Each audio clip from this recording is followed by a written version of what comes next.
Genesis chapter 44. Si Juda nagapakiluoy mahatungod kang Benjamin. Og nagsugo si Jose sa tinugyanan sa iyang balay nga nagaingon, una ang mga baluyot niining mga tawhana sa mga makaon. Kutob arang nila nga madala, ug ibutang ang salapi sa tagsa-tagsa sa baba sa iyang baluyot. 2. Ug ibutang mo ang akong kupa, ang kupa nga salapi sa baba sa baluyot sa kamanghuran, lakip ang iyang salapi nga igbabayad sa trego. O gibuhat niya sumala sa pulong nga giingon ni Jose. 3. Ug sa pagkabanag-banag sa kabuntagon, ang mga tao gipalakaw sila og ang ilang mga asno. 4. Ug sa migula sila sa lungsod, nga sa wala pa sila makahalayo, miingon si Jose sa tinugyanan niya, tumindog ka, ug apason mo kadtong mga tao, ug kung hiabutan mo sila, ingnon mo sila, nganong gibasla ninyo og daotan ang maayo. 5. Dili ba kini mao ang ginaimnan sa akong agalon? Ug tungod niini siya makatagna gayod? Nagbuhat kamo og daotan sa pagbuhat sa ingon. 6. Ug sila hiabtan niya ug iyang gisultihan sila niining mga pulonga. 7. Ug sila mingtubag kaniya, ngano ba nga nagapamulong ang akong Ginoo niining mga pulonga? Ipahilayo sa imong mga ulipon ang pagbuhat niining mga butanga. 8. Ania karon ang salapi nga among hingkaplagan sa baba sa among mga baluyot, ibalik namo pagdala kanimo gikan sa yuta sa Kanaan.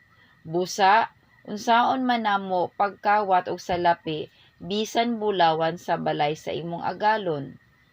9. Kung kinsa sa imong mga ulipon nga kaniya hikaplagan ang kupa, mamatay siya. Ug bisan pa kami mahimong ulipon sa akong Ginoo.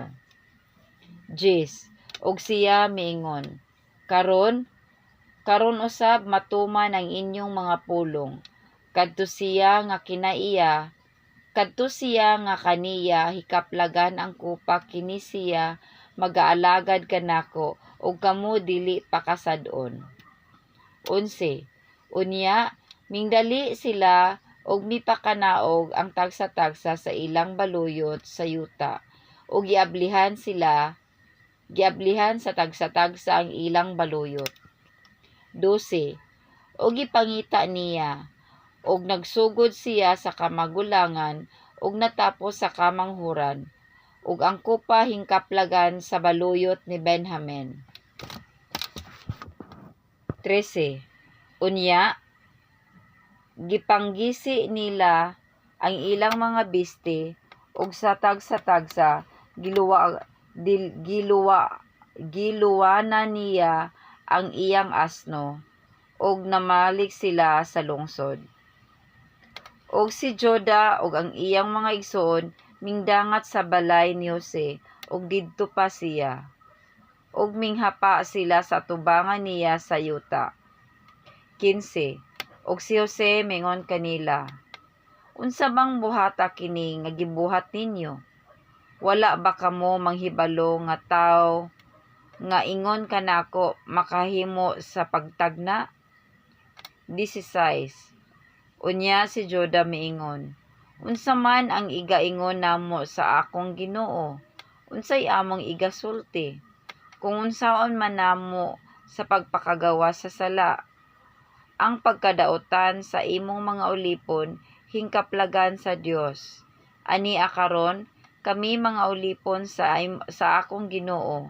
Kami ug ingon usab kadto siya nga sa iyang kamot hingkaplagan ang kupa. 17. Og siya mitubag, Halayo kanako nga buhaton ko ang ingon. Ang tao nga kaniya hingkaplagan ang kupa. Siya maulipon ko. Apan mahitungod kaninyo manglakaw kamo sa pakigdait ngadto sa inyong amahan. 18. Unya si Joda miduol kaniya og miingon, O Ginoo ko, gipangalyupo ko kanimo nga pasultihon mo ako og usa ka pulong sa mga igdulungog sa akong Ginoo. Ug ayaw isula uba ang imong kaligot-got batok sa imong ulipon kay ikaw sama kang Faraon. 19. Ang akong Ginoo nangutana sa iyang mga ulipon nga nagaingon, Aduna ba kamo ing amahan kung igsuon nga laki? 20. Og kami mingtubag sa akong Ginoo, aduna kami ing amahan nga tigulang, ug usa ka batan-on nga natawo kaniya sa iyang pagkatigulang. Jutay siya, ug ang iyang usa ka igsuon nga lalaki patay na. Ug siya na lamang nga usara ang nahibilin sa iyang inahan, ug ang iyang amahan nahigugma kaniya. 21. Ug ikaw miingon sa imong mga ulipon, Dad-an ninyo siya nganhi kanako aron ako makakita kaniya. 22. Ug kami mingingon sa akong Ginoo, ang batan-on dili arang makabiya sa iyang amahan, kay kung siya mobiya kaniya, ang iyang amahan mamatay. 23. Ug ikaw miingon sa imong mga ulipon, kung ang inyong kamanghuran dili makatugbong uban kaninyo, dili na gayud kamo makakita sa akong nawong. 24. Ug nahitabo nga sa pag-abot namo sa among amahan nga imong ulipon, gisugilo namo kaniya ang mga pulong sa akong Ginoo. 25. Og miingon ang among amahan, bumalik kamo sa pagpamalit og jutay nga makaon. 26.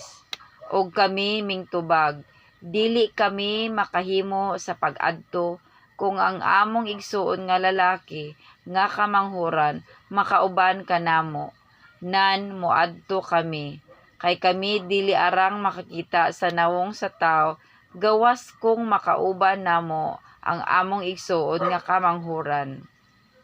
27. Og ang imong ulipon nga akong amahan nag-ingon kanamo, kamo nang hibalo nga duruhad da ang gianak sa akong asawa alang kanako. 28. Ug ang usa nahamulag gikan kanako, ug ginahuna-huna ko sa pagkamatuod nga gikunis-kunis siya, ug hangtod karon ako wala makakita kaniya. 29.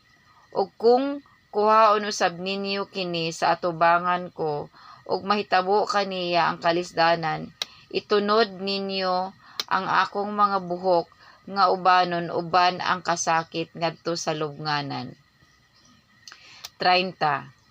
Busa karon kung moabot ako sa imong ulipon nga akong amahan ug dili makauban kanako ang batan-on, sanglit ang iyang kinabuhi nalanggikit sa kalag sa bata. 31.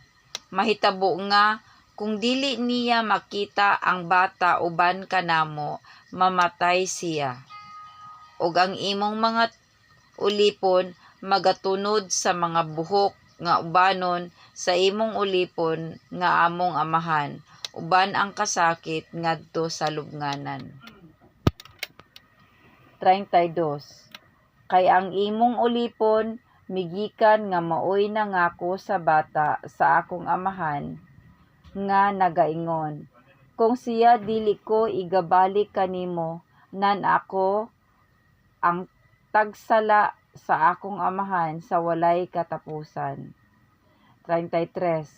Busa karon gipangalyupo ko kanimo nga mupabilin karon ang imong ulipon sa lili sa bata aron sa pagpaulipon sa akong Ginoo ug papaulia ang bata uban sa iyang maisuon nga lalaki. 34.